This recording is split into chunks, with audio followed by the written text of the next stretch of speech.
Hey, this is Howard Gardos. As you know, I review horror movies, and I'm here to review some new ones. Of course, if I get scared while watching them, as you know, I'm protected by my puggles. There's Daisy. She is very bravely sitting beside me, and he's brave too, but right now, Pony is actually under the blanket. Yeah, that's him. He is resting under the blanket. He likes to do that.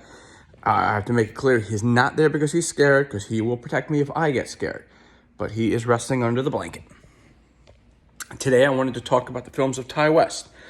The reason I wanted to do this was not that long ago I watched the movie X and followed that up with Pearl, and I love these movies.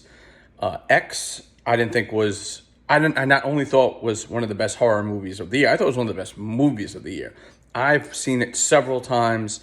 The pacing, the references to the 80s horror movies, the cast, the story, the characters, it's amazing. Mia Goth is extraordinary. I followed it up watching Pearl, but that was great. Now, I didn't watch that this October. I'd watched that a little while ago, but I love those movies, and I thought I should see some of his older stuff. So over the last couple of days, I have watched two older films of Ty West. I watched The Sacrament, and I watched The House of the Devil. Even though Sacrament came out second, I'm going to review that first because I watched it first. It came out in 2013, and it's kind of a loosely based on Jim Jones. If you know what happened, well, if you don't, well, you really should. That's on you. I first have to talk about how they filmed it. It was filmed with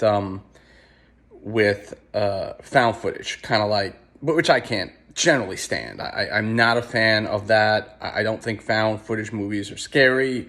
I don't think they're clever. I get it, low budget. This at least has a story that makes sense. In this one, there are a couple of reporters that are going to visit one of their cameramen's sisters who is with this cult in an unnamed country, and they go there. And so they're filming interviews and they're filming what's going on this, what appears to be a utopian campus. As always, Ty West does a great job with the details. Every shot is exactly the way he wants it. The cast crushes it. That particularly goes for a fellow named Gene Jones. He plays the leader of the cult. They call him Father. Nice and creepy. He is great. Gene Jones probably. He's actually in one of the most famous films of one of the most famous scenes in a film in the last couple of decades. It was in No Country for Old Men. He plays the guy behind the counter at the gas station when Javier Bardem comes in and, calls him, friendo, flip the coin, all that stuff. He's the guy behind the counter. And he plays the leader of the cult, and every scene he's in, he crushes. I realize, things like awards, they don't really look at performances in movies like this, but he should have been nominated and winning awards all over the place. It's entertaining. It's a good film. I would say this, it's not, I didn't find it scary while watching it. It's more scary when you think about it after, that something so close to how, in reality, this happened, how it happened, and you realize how did this happen? And it really is creepy to think about after. It's not very gory. I'm even hesitant to call it a horror movie. It is classified as a horror movie, but it's very, it's well done. I definitely recommend it. I wouldn't say you're going to get scared while watching it, but when you realize this really happened and maybe do a little research on it and see how many people, it affected, how many people died in the real story, it's shocking and terrifying. Over 900. The other film I watched was House of the Devil. That was actually made earlier, and it's a good movie, but what's amazing in it is Ty West's obsession with style, obsession with different eras of filmmaking. You're watching House of the Devil, and somebody walked in the room, they say, what was this movie made in the 70s, early 80s?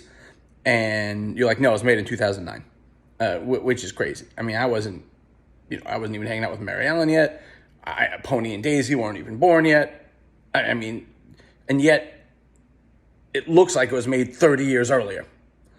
So his obsession with that period and his recapturing the style is amazing. As for the movie's content, it is the definition of a slow burn. It is a slow build. Emphasis on the word slow. Now, not boring. There is a huge difference. You can be slow as a movie and not boring, and this is that. The performances are, as always, great. Tom Noonan, you don't realize is a giant. The guy is just terrifying. Just his presence is great. But the movie, for 3/4 of it, really, what struck me is that this could have been a play. This is like one set practically, and it's like 4 characters. But, she is just there, house sitting, basically. They'd say she's watching an elderly person you never see, at least not at this point. And you're just watching her house sit, listen to music, order a pizza, playing some pool. And, there are these little, clues, little sounds you hear, that something is going to happen. And you do reach that point when stuff not only happens, it then sprints to the finish line. So it really goes from walking its own slow pace to a run. As long as you can be, it needs patience. You can't be one of those people that's staring at your phone if you have a couple minutes on screen when not a lot's happening. It's all about the style. It's all about a recreation of a film from a different era. It's all about, just setting a mood of creepiness, which he absolutely does, and then just going all in and out, going all out at the end. So those are my review of the 2 Ti West movies. To be fair, if I were to say to somebody who's not familiar with his work, what should I see? Go see X. It's the best horror movie I've seen in a while. And then Pearl, the prequel, My Goth, is amazing. And I am particularly excited to see Maxine, 3 X's, Maxine, which I don't know when it's coming out. But that's the 3rd in the series. So that said, if you want to go back to his earlier films, these are, he's a perfectionist. He gets exactly this. And when you're watching a scene, it's exactly what he wants. He's got a unique vision. He's got a unique obsession with movies of different eras and recreating it. But I definitely recommend, and I'm a big fan. So thank you. Thank you for listening. I'll be back in a couple days with a few more reviews. Let's say goodbye. Daisy here. This was very brave. Daisy always is there for me. Can we get Pony to say hi? I don't want to bother him. Hello, Pony. Can you get that? There he is. Protecting me as always. All right. Have a good night, everybody. Enjoy October.